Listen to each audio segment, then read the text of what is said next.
bienvenue dans cette nouvelle édition du Grand JT des Territoires. Voici tout de suite les titres de l'actualité. Vous êtes peut-être déjà un habitué ou en passe de le devenir. Les camping-cars ont la cote auprès des Français. Les ventes s'envolent depuis la crise sanitaire. Une tendance que nous confirmera Moselle TV dès le début de ce journal. Sa passion à lui n'a rien d'une tendance. Les caméras de TL7 dans la Loire ont filmé la collection impressionnante d'un amoureux des années 60. Une plongée dans nos souvenirs à suivre dans quelques instants dans ce journal. Puis en fin d'édition, Via Occitanie nous emmènera dans les carrières titanesques de marbre du Languedoc. C'est ici qu'est extraite l'une des plus belles roches du monde. Un reportage époustouflant, vous le verrez dans un instant.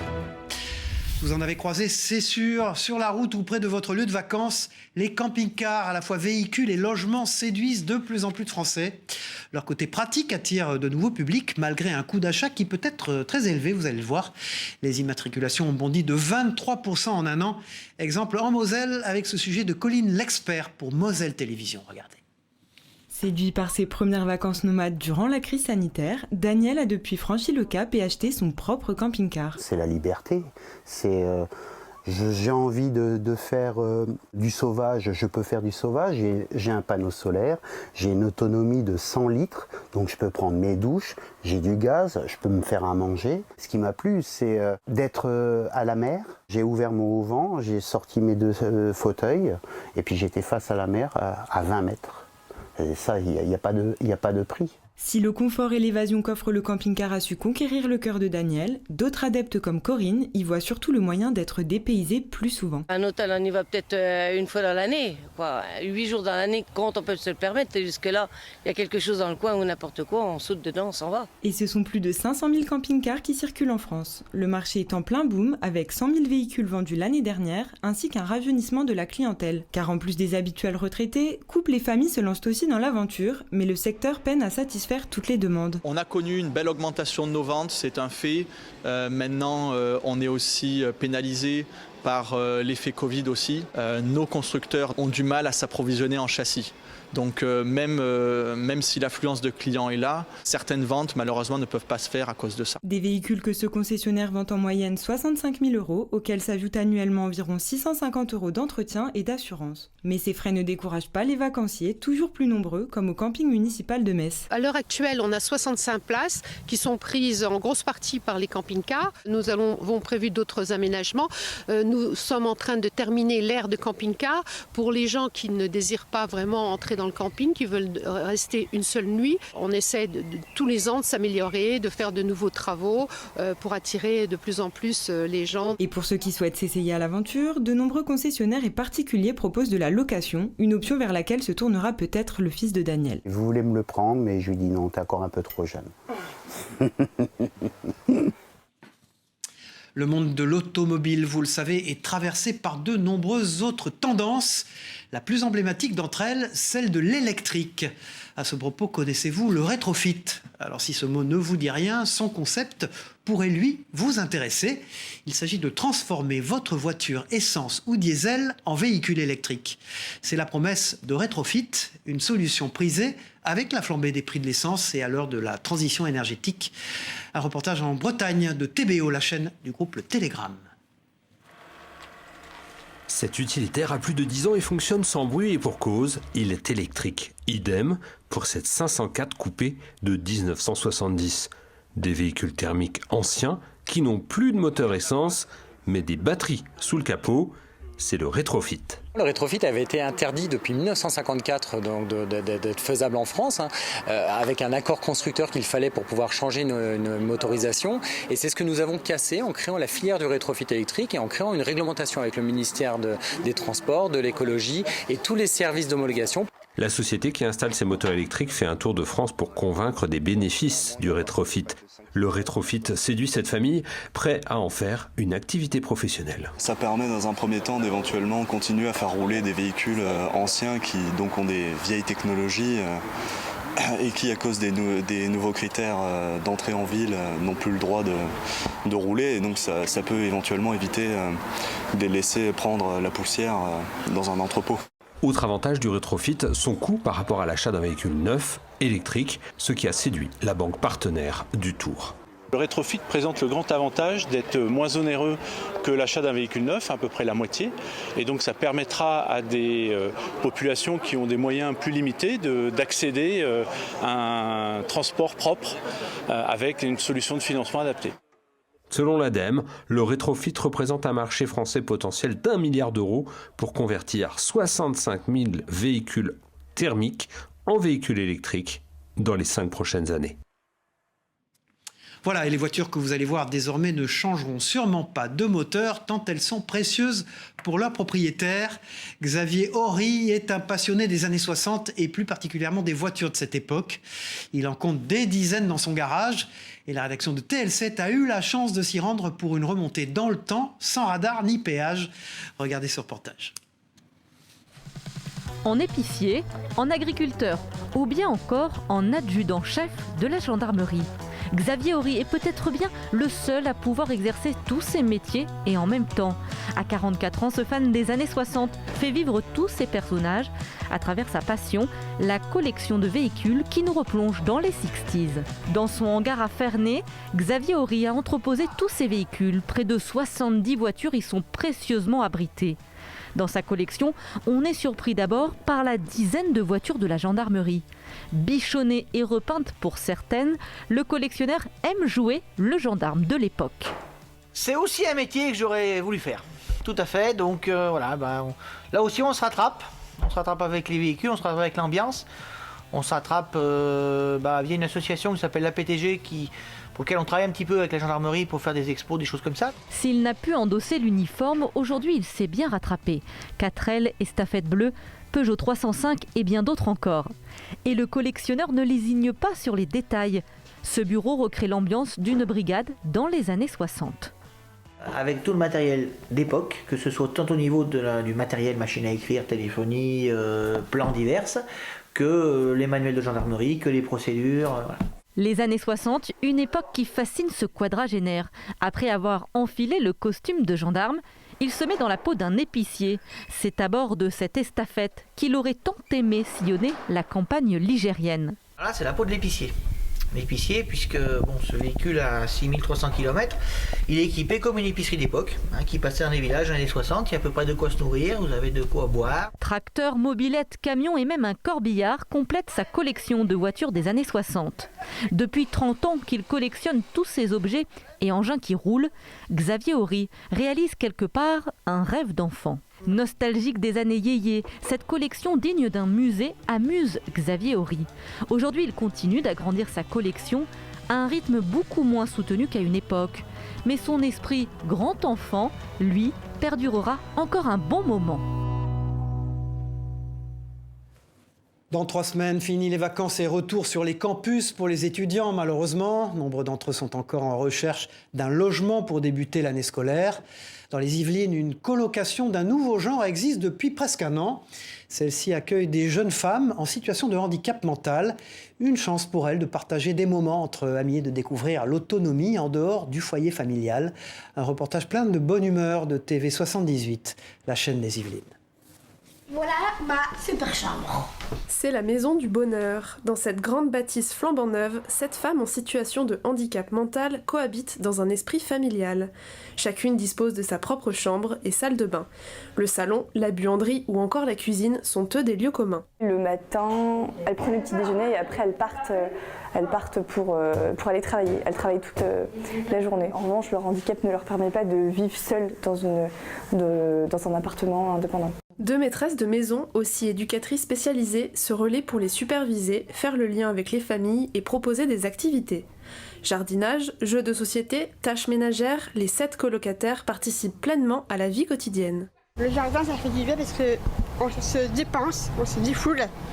En faisant un jardinage, on oublie complètement où on a mal. Certains de essuyer et récupérer le courrier. Certains de la cuisine, vider la vaisselle, matin et soir. Une maison qui a comme objectif de leur offrir un maximum d'autonomie tout en brisant l'isolement lié au handicap. C'est comme une famille.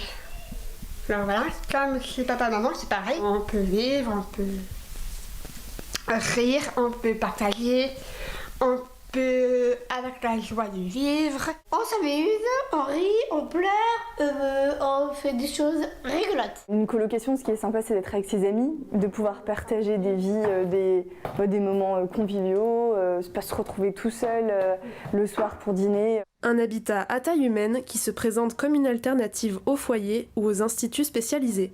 Une colocation du même style existe également pour 7 jeunes garçons à Versailles. Sans transition, prenons la direction de la Martinique dans ce journal pour parler de savoir-faire et de transmission. Robert Perronnet est maître chef depuis 30 ans dans une rhumerie locale. Une expérience qui lui a permis d'acquérir des compétences très précieuses, vous allez le voir. Pas tout à fait à la retraite, le Martiniquais souhaite à présent transmettre ses connaissances à la jeune génération. C'est un portrait signé de Tom Gagnou pour la rédaction de Via ATV en Martinique. Dans les caves de l'habitation Clément, Robert surveille la fermentation de sa progéniture. Des centaines de fûts, d'où surgit une douce mélodie de bois. À l'intérieur, repose le précieux nectar, un rhum, qui repose depuis 6 mois. Ce rituel, le maître de chai l'exerce depuis plus de 30 ans. Plus aucun breuvage ne dupe son palais. On a un fût de bonne qualité et des arômes donc, déjà présents. On a complètement perdu le côté et une note de rhum blanc après 6 mois. Une passion pour le rhum et un savoir-faire précieux.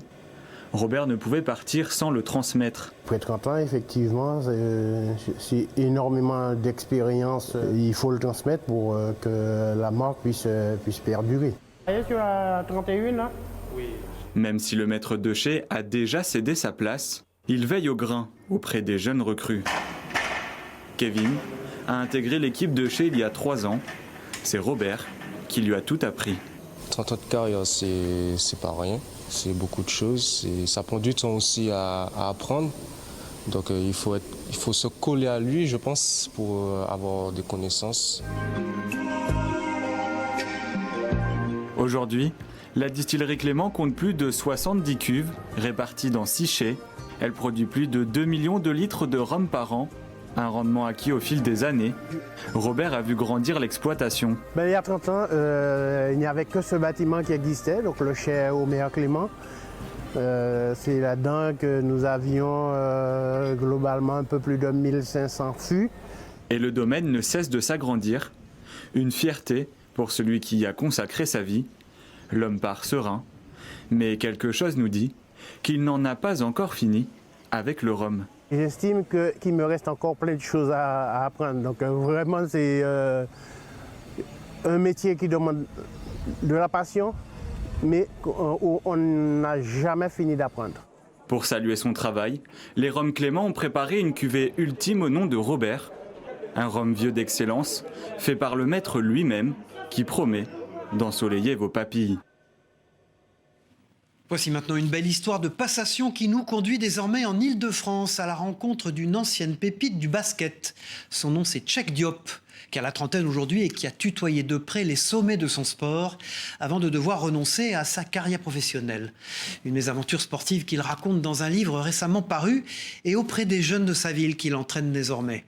Reportage de Ryan Belli pour Via 95, la chaîne du Val d'Oise. Ils sont nombreux à courir après un même rêve, devenir basketteur professionnel. À Gonesse, ces jeunes joueurs sont formés par Cheikh Diop. C'est ici que le trentenaire a commencé le basket à l'âge de 7 ans. Sélectionné parmi les meilleurs joueurs franciliens à 14 ans, puis repéré par Ron Stewart, l'un des coachs de Tony Parker, Cheikh Diop a touché du doigt le niveau professionnel. Aujourd'hui, il prend en charge des entraînements au club de basket Est-Val d'Oise avec l'envie de partager sa passion.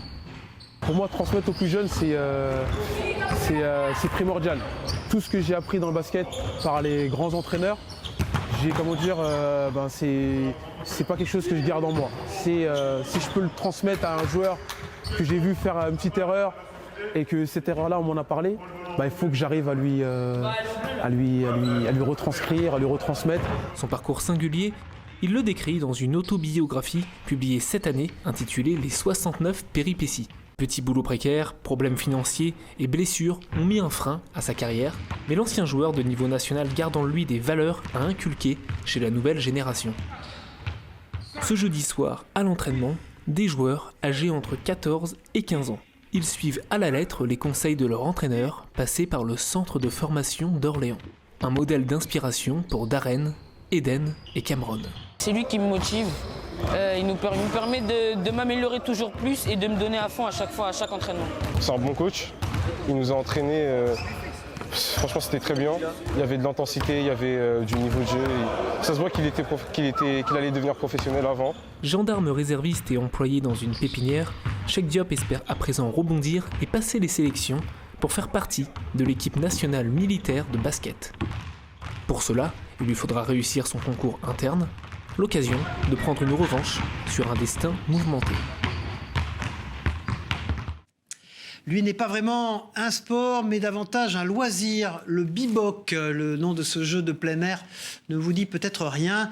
Il pourrait pourtant bientôt animer vos sorties au parc. Inventé par un Toulousain, ce jeu est un mélange de pétanque et de palais breton. 100% français. Le secret du bivouac est basé sur le lancer de morceaux de bois. Pour en savoir plus, écoutez les explications de son créateur au micro de nos partenaires de la Dépêche du Midi sur place. Donc bivouac, c'est un jeu qui allie chance et talent et il est composé de 8 palets qu'on appelle des bocs et d'un boc-maître ici présent. Donc du coup, le jeu oppose deux équipes, l'équipe bleue face à l'équipe rouge. Le but étant d'être l'équipe la plus proche du maître pour marquer des points, voire de grimper sur celui-ci pour maximiser le nombre de ses points. Mais attention à ne pas retourner ses palets, car sinon on va donner des points à l'équipe adverse. Voilà, cela demandera encore un peu de pratique pour bien maîtriser les règles du bebop, mais on va y arriver. Elle maîtrise, elle, la création d'abat-jour comme personne au monde. Dans les Vosges, une habitante est devenue une spécialiste des luminaires grâce à la confection d'abat-jour végétaux. Une passion devenue une profession avec une clientèle répartie dans toute la France et dans le monde entier. Un reportage d'Aurélie Colombel et d'Hélène Leplat à la rencontre de cette femme pour Vosges Télévisions. Panier à la main, Daniel fait le tour de son jardin. Cet écrin de verdure à Senonges, à proximité de Vittel, lui offre le terrain de jeu idéal pour sa cueillette. Alors ça ce sont les meilleures, c'est celles qui donnent le meilleur effet, parce qu'elles ont un grain dans la feuille. Inspirée par le jardin de Berchigrange, cette ex-parisienne s'installe avec son époux dans les Vosges en 2013. Elle décore alors sa demeure avec des luminaires faits main en prenant des textiles de grands créateurs comme Pierre Frey et Canova. Si ces tissus sont tellement splendides, c'est parce qu'ils ont longtemps regardé la richesse des couleurs et la finesse des feuillages et des fleurs. Donc en fait, j'ai retrouvé un petit peu les sources de leur inspiration et j'essaye de rendre avec des feuillages le caractère précieux de ces grands tissus. De retour du jardin, Daniel laisse sécher au moins une semaine sa cueillette. Ensuite, les feuillages serviront dans la confection d'abat-jour et autres décors d'intérieur. Je suis une autodidacte, absolument. Ceci dit, j'ai travaillé il y a très longtemps dans la restauration de tableaux anciens. J'ai travaillé beaucoup sur les natures mortes et les tableaux de fleurs flamands du XVIIe. Et je pense qu'il y a des réminiscences. Un travail minutieux et des pièces uniques que Daniel a d'abord vendues à un cercle d'amis avant de monter sa propre société, Lazuli Biloba. Via la plateforme Etsy et son site internet, ces abat-jours sont achetés partout dans le monde. Américains et Danois semblent particulièrement intéressés, appréciant la qualité des tissus français. Celui-ci vient des ateliers Boussac. Un abat-jour dans un beau tissu, ça fait comme une sculpture lumineuse. Donc en fait, on peut entièrement meubler, décorer une maison ou un appartement avec des luminaires. Au vu de son succès, l'entreprise Lazuli Biloba ne demande qu'à grandir. Daniel recherche d'ailleurs un collaborateur pour créer des pieds de lampe inspirés par les végétaux. Allez, partons non loin de la Suisse pour découvrir l'un des plus beaux complexes hôteliers du monde. L'Évian Resort, situé en Haute-Savoie, est notamment connu pour son fleuron, l'Hôtel Royal. Sa vue sur le lac Léman constitue un atout impérissable malgré le temps. Aujourd'hui encore, cet hôtel accueille de nombreuses personnalités artistiques ou politiques. Victoria Lopez de la rédaction de 8 Mont-Blanc a poussé les portes de ce luxueux palace pour nous. Regardez. Au début du XXe siècle, les bains de mer n'existaient pas. La bourgeoisie européenne raffole à l'époque des lacs et des eaux thermales. Pour l'accueillir, la Société des eaux construit un palace sur les hauteurs d'Évian. Il ouvre ses portes en 1909. Ils étaient très forts en marketing déjà à l'époque, parce qu'ils s'étaient aperçus que si on attirait les belles personnes, fatalement ça attirerait encore plus de clientèle. Et le dandy de l'époque, au niveau européen, c'était Édouard VII, le roi d'Angleterre. Donc ils se sont dit, on va appeler l'hôtel royal en l'honneur de Sa Majesté le roi d'Angleterre, en lui disant, écoutez, Votre Majesté, nous serons très heureux de vous recevoir. Et il avait dit oui, sauf que malheureusement le pauvre est décédé en 10, et donc on ne l'a jamais vu. Mais par contre, la Queen Mum est venue, elle, ici au Royal, et donc on avait quand même une présence couronnée anglaise ici même. Une suite et un salon portent toujours aujourd'hui le nom d'Édouard VII. Depuis, des dizaines de personnalités ont marqué l'histoire du palace. Parmi elles, l'acteur australo-américain Errol Flynn, grand nom de l'âge d'or hollywoodien. Il était là au moment où l'hôtel a eu son incendie. Il y a eu un incendie en 1957 et Errol Flynn s'est retrouvé sur la pelouse suite à l'incendie. Sacha Guitry aussi a été un personnage du Royal, il aimait beaucoup.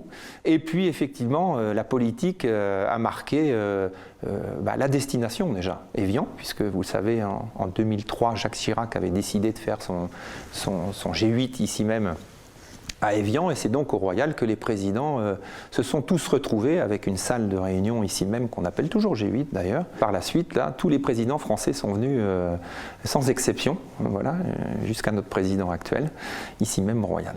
L'histoire du Royal est aussi intimement liée au monde du sport et particulièrement du golf.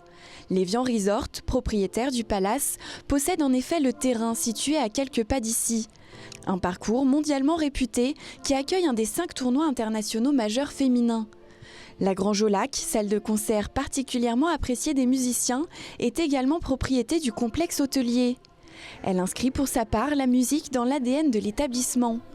Rénové en 2015, l'Hôtel Royal continue d'écrire les pages de son histoire, entre green et partition, derrière les portes de ses 150 chambres. Certains l'appellent l'Incarnat, connu et reconnu pour ses qualités dans le monde entier. Le marbre rouge du Languedoc orne certains des plus beaux édifices du monde. La basilique Saint-Pierre de Rome ou le château de Versailles en est composé. Ce marbre unique et précieux est extrait de la montagne noire de l'Aude, un site étonnant et titanesque dans lequel nous emmène Anne-Sophie Pellegrini pour la rédaction de Via Occitanie. Regardez ce reportage.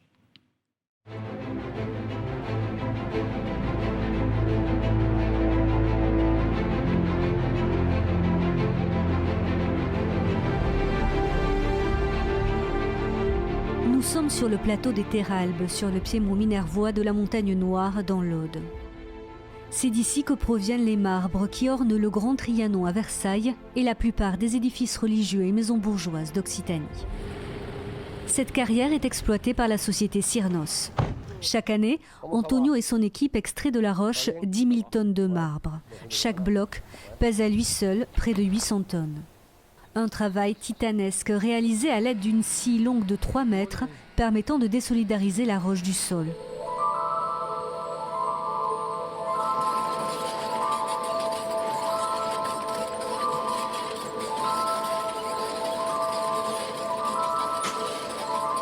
Au sommet, une foreuse perce la roche haute de 15 mètres afin d'y glisser un câble. Ce câble est composé de diamants qui permettent de découper la paroi. Il faut y ajouter de l'eau, car sans eau, il est impossible de découper. On glisse le câble du haut de la paroi jusqu'en bas, on le tire jusqu'au milieu de la place. Ensuite, on met la machine en marche sur les rails. Tout doit être en place au bon alignement et que la paroi soit toujours ouverte. En 2020, une touriste a filmé la chute d'une plaque de marbre dont les blocs étaient destinés à la rénovation de la basilique Saint-Pierre de Rome. Ça bascule. Oh là là là là. Oh, ça tombe. On appelle cette pierre l'Incarnat ou marbre rouge du Languedoc. Le marbre le plus prestigieux et le plus connu en France. Grâce à la proximité du canal du Midi, l'Incarnat s'exporta dans toute l'Europe, très apprécié par Louis XIV et notamment l'Église, qui voyait dans la pierre la couleur rouge de la Passion du Christ, associée au blanc, symbole de pureté. Mais il n'est pas le seul type de marbre que renferment les carrières de Cosne. Il y a le turquin, le gris, le cervelas. Au total, 17 faciès se déclinent et s'étendent dans le Minervois sur 16 km, parcourant les communes de Cosne, Villeneuve et Féline. Sous chacune d'entre elles, c'est près de 400 mètres de couches de marbre qui reposent. Derrière chaque trace, il y a un marteau, un burin, un geste gravé dans la pierre pour les siècles. Les marbrières de Cosne-Minervois sont en accès libre. Des visites sont organisées par l'association des marbrières de Cosne sur réservation auprès de l'Office de tourisme Grand Carcassonne, antenne de Cosne-Minervois.